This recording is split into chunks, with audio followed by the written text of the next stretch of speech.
Star Wars 7x7, episode 1757. Today, debunking some of the reports about the time gap between The Last Jedi and the Rise of Skywalker, and talking about what we know about time gaps in the existing movies and trilogies. Let's go.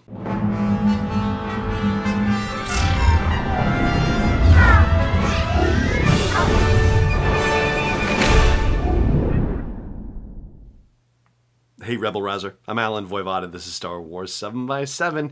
Thank you so much for joining me for this episode where we're going to talk about the time gap in between The Last Jedi and the Rise of Skywalker, because shockingly, there have been some reports about the time difference that have not been confirmed and yet continue to be propagated. And so I'm going to trace back a little bit on this for us and kind of set the record straight.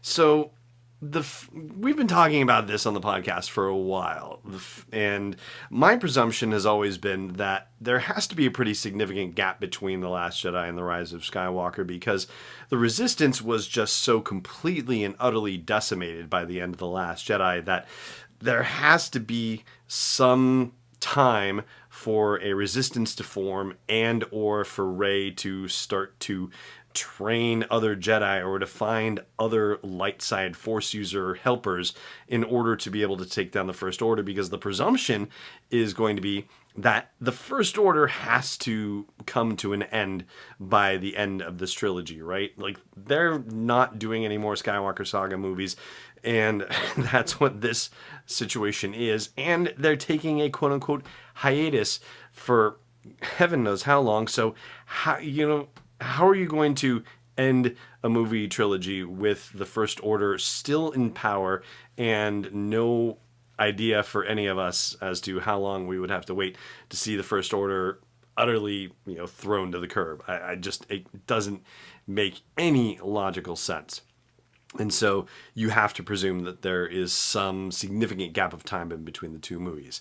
Now, Empire Magazine a while ago quoted John Boyega, or at least attributed to John Boyega, the idea that it's a year later. It's only a year. And various people tweeted to John to ask him, really? Is that the case? And he said he never remembered saying anything like that, and put a bunch of laughing emojis in his tweet response. And neither confirmed nor denied, essentially. He just said he didn't remember ever saying that. So you can take it however you like. And not too long ago, J.J. Abrams was, similarly attributed without any sort of source material for it. There was just some news story that says, and J.J. Abrams has said that it takes place a year later. So where that came from, no idea.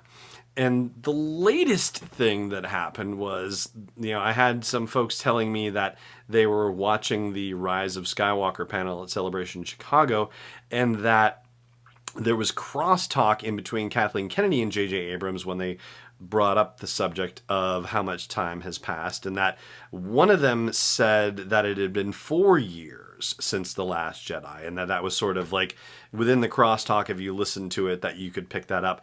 And unless somebody has gone back and edited that video, which is entirely possible, but I mean, I've listened to that situation over and over and over again, and nobody has said anything about the specific, no specificity about the time gap whatsoever. I mean, Daisy Ridley said, some time has passed. Have we talked about it? Some time has passed.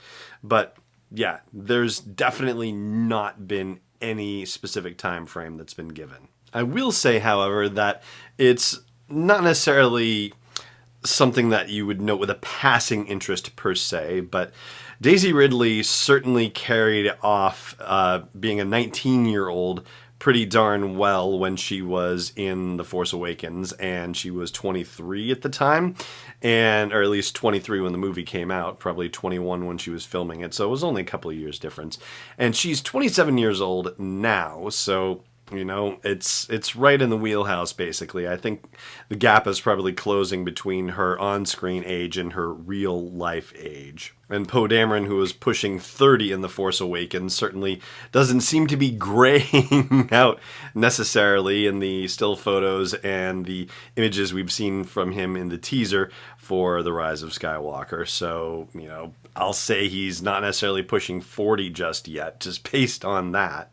But beyond that, it's anybody's guess. I mean, you could even look at Kylo Ren, and certainly the, one look we've gotten at him, still shot of him inside the cockpit of his TIE silencer, like, he certainly looks the worse for wear. I mean, he looks, very fit and aggressive when he takes down that one random person in the middle of the forest in the teaser, but yeah, like is going over to the dark side kind of messing him up a little bit? I don't know. He doesn't look fantastic, but I don't think you can judge anything about the time frame either. And, there's one other situation that also we can't judge it by too, which has to do with what happened with the prequels in the original trilogy. And I will break down all of that in just a moment. Stay tuned.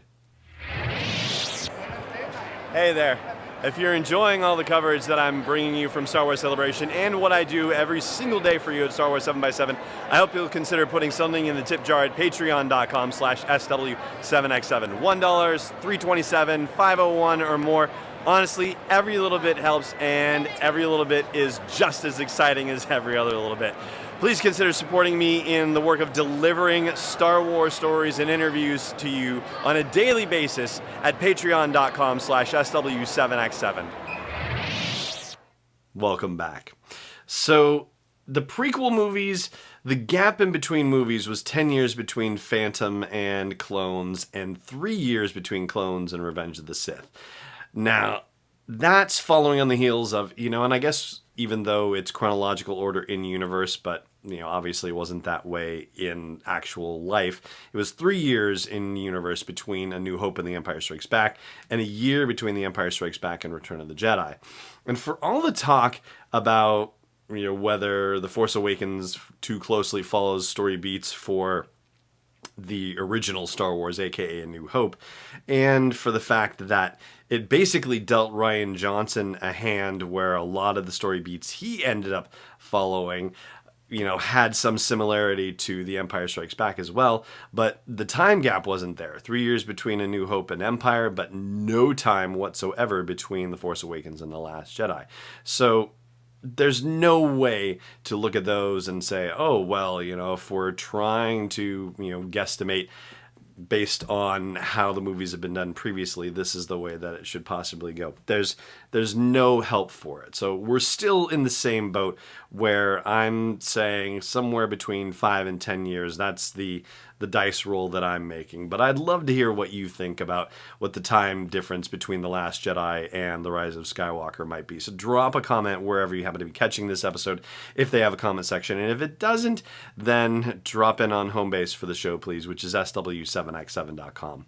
And that is going to do it for today's episode of the show. So if you hear a time difference thing, look for the source. And if there's an actual source, if there's an interview, if there's a quote that's cited, let me know about it, because I ain't seen it. So that's going to do it for today, as I said. And of course, and as always, may the Force be with you, wherever in the world you may be. Podcast is not endorsed or sponsored yet by Lucasfilm Limited, Disney, or 20th Century Fox. It is intended for entertainment and information purposes only. Star Wars, the Star Wars logo, all names and pictures of Star Wars characters, vehicles, and any other related Star Wars items are registered trademarks and/or copyrights of Lucasfilm Limited or their respective trademark and copyright holders. May the Force be with them. All original content is copyright 2019 by Star Wars 7x7. We hope you love it.